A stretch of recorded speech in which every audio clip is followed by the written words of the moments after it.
मिटा दूंगा खुद को तुझको बुला के, दरस दो मुझको ऐ मुरली वाले।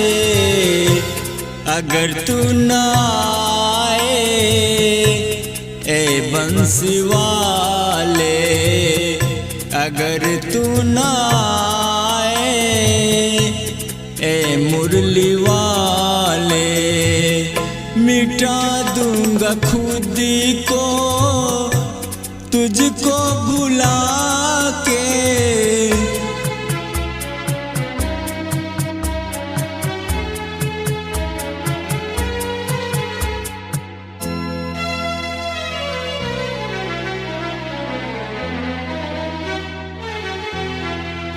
क्या सुनाऊं तुझे मैं दुख भरी हाल, तुझको पाने को नैन हुई है बेहाल। क्या सुनाऊं तुझे मैं दुख भरी हाल, तुझको पाने को नैन हुई है बेहाल। कैसे भुलाऊं श्याम, कैसे मनाऊं, द्वार कराहूं तेरे कैसे पुकारूं।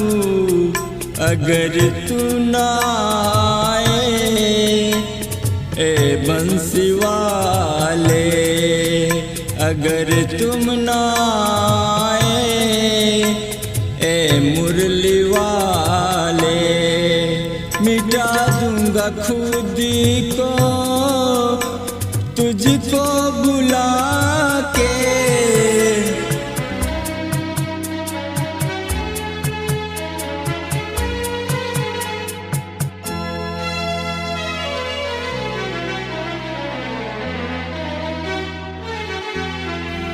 मैं हूँ इस दुनिया से हारे हुए, तेरे शरण में पापी आ तो गए।